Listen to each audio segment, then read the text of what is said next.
प्राचीन समय की बात है। स्वयंभू मनु के पुत्र राजा उत्तानपाद की दो रानियां थीं, सुनीति और सुरुचि।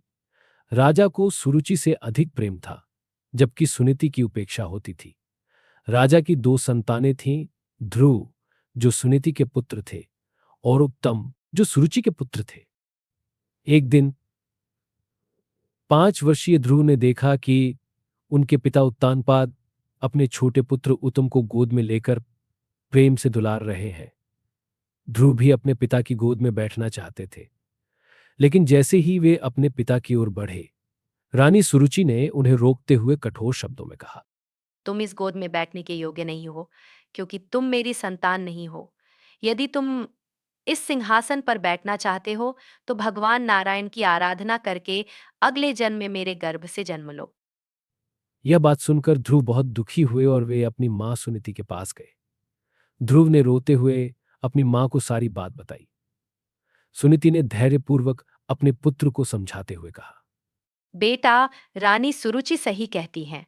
भगवान विष्णु की आराधना से ही सब कुछ संभव है। अगर तुम सच में कुछ प्राप्त करना चाहते हो, तो भगवान विष्णु की शरण में जाओ। वे ही तुम्हें इस अपमान से मुक्ति दिला सकते हैं। मां की बात सुनकर ध्रुव ने ठान लिया कि वे भगवान विष्णु की कठोर तपस्या करेंगे। वे तुरंत घर छोड़कर वन की ओर चल पड़े। मार्ग में उन्हें महर्षि नारद मिले। नारद जी ने ध्रुव को रोका और कहा, तुम अभी बहुत छोटे हो, ऐसी कठोर तपस्या तुम्हारे लिए उचित नहीं है। घर लौट जाओ, समय आने पर सब कुछ अपने आप ठीक हो जाएगा। लेकिन ध्रुव ने दृढ़ निश्चय के साथ उत्तर दिया, महर्षि, मुझे तो केवल भगवान विष्णु की कृपा चाहिए। मैं उनके बिना कुछ भी प्राप्त नहीं करना चाहता। ध्रुव के दृढ़ संकल्प को देखकर नारद जी प्रसन्न हुए और उन्हें भगवान विष्णु का ध्यान करने की विधि बताई। उन्होंने कहा, तुम ओम नमो भगवते वासुदेवाय मंत्र का जप करो और निरंतर भगवान का ध्यान करते रहो। ध्रुव ने नारद जी के बताए अनुसार कठोर तपस्या शुरू कर दी। पहले महीने में वे केवल फलों पर जीवित रहे।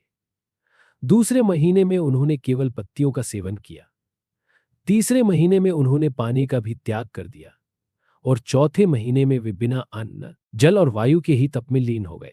ध्रुव की तपस्या इतनी कठोर थी कि तीनों लोकों में हलचल मच गई और देवराज इंद्र भी विचलित हो गए।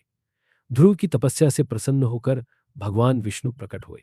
भगवान विष्णु ने ध्रुव से कहा, हे बालक, मैं तुम्हारी तपस्या से अत्यंत प्रसन्न हूं। तुम अपनी मनोकामना बताओ। ध्रुव ने भगवान विष्णु को देखकर उनकी स्तुति की और कहा, प्रभु, मुझे केवल आपकी कृपा चाहिए। अब मुझे कोई और इच्छा नहीं है। भगवान विष्णु ने ध्रुव से कहा, हे ध्रुव,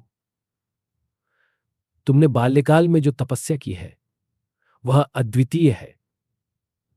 तुम्हें ऐसा स्थान प्राप्त होगा जिसे कोई अन्य प्राप्त नहीं कर सकेगा। तुम अमर होगे और तुम्हारा नाम सदैव अमर रहेगा। ध्रुवतारा के रूप में तुम्हें आकाश में स्थायी स्थान मिलेगा।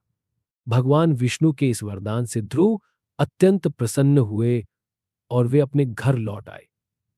राजा उत्तानपाद ने अपने पुत्र का स्वागत किया और उन्हें सिंहासन पर बैठाया। ध्रुव ने अपने पिता का राज्य चलाया और धर्मपूर्वक शासन किया।